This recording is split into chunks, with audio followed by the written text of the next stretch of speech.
Thank you. Can everyone hear me okay? I am a writer really now by profession, so I can be very softly spoken. If I start speaking too softly, then please just go like this. I know you're an Asian audience, but you can still do it. Okay, so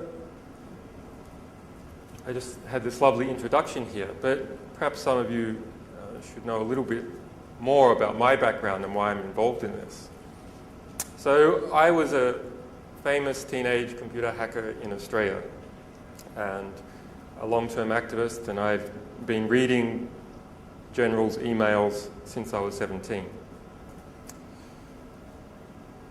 After some famous cases where I had a magazine that I wrote and I was involved in a prosecution in Australia and 6 years in court, I went on to do other things. I mean, I wrote books and I did some documentaries and lots of human rights work, lots of cryptography work.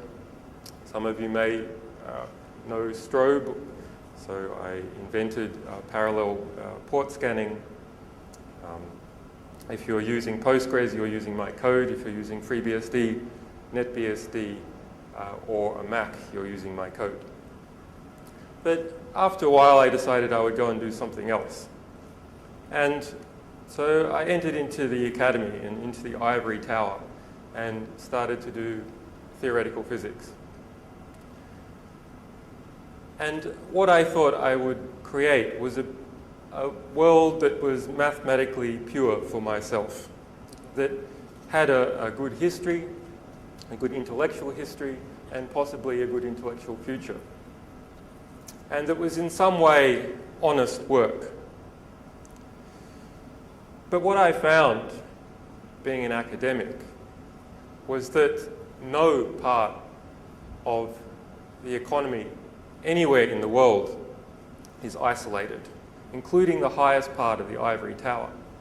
That in fact at the bottom of every ivory tower rests corrupt money, rests the bodies of people killed in war. And in my particular case, I found that the quantum cryptography group in Australia was being financed by the National Security Agency, that the applied mathematics group in Australia was designing mathematical models to build an enhanced version of the Grizzly plow. That's a high-speed military bulldozer designed to bury people alive. And many more things like that. So not even in this highest reach of the ivory tower can you avoid the fact that the world is completely connected. When government is illegitimate, government taints everything beneath it, every aspect of the economy, every person in a country, including those most removed, including pure mathematicians.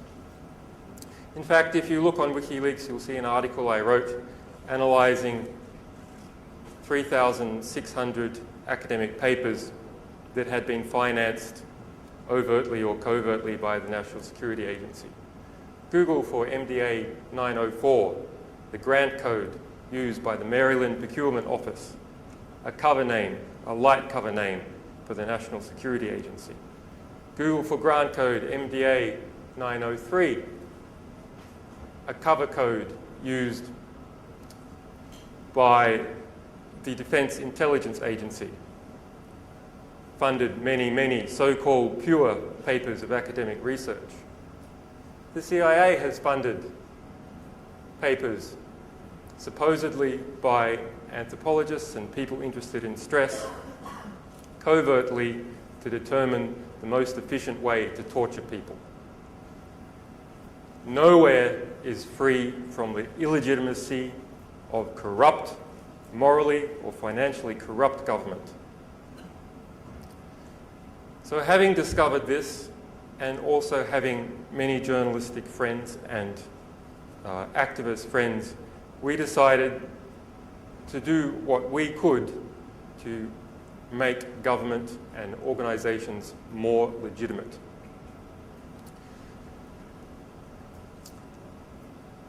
what we had seen as journalists is that there were two sorts of political reform that happen in society.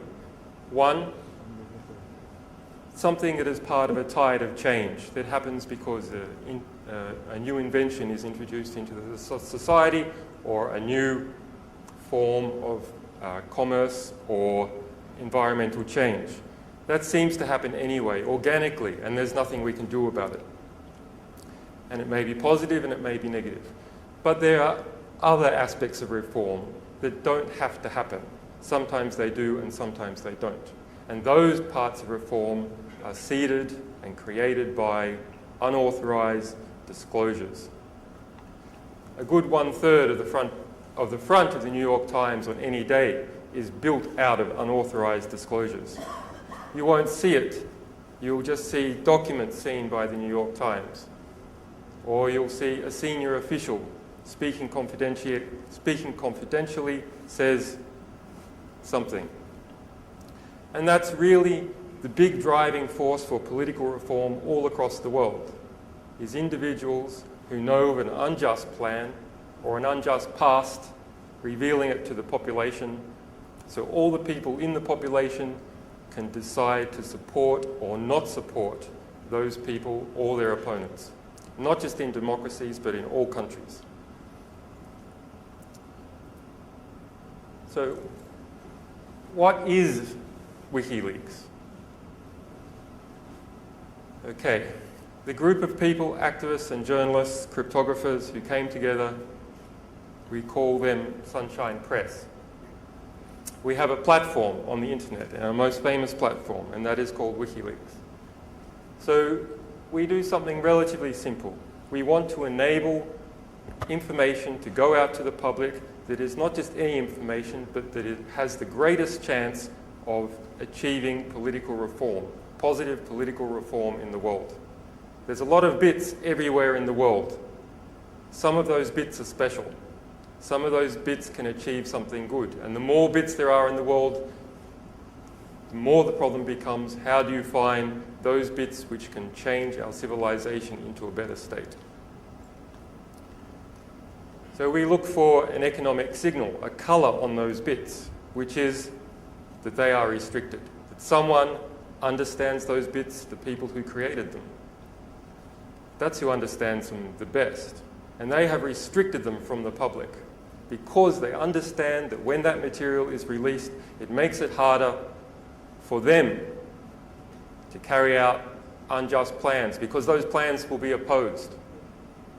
Or if they have carried out such plans in the past, the anger from the discovery will cause people to take away some of their power. Okay. So to get things to the public, you need to protect sources who want to disclose, and you also need to protect your ability to publish in the face of attack.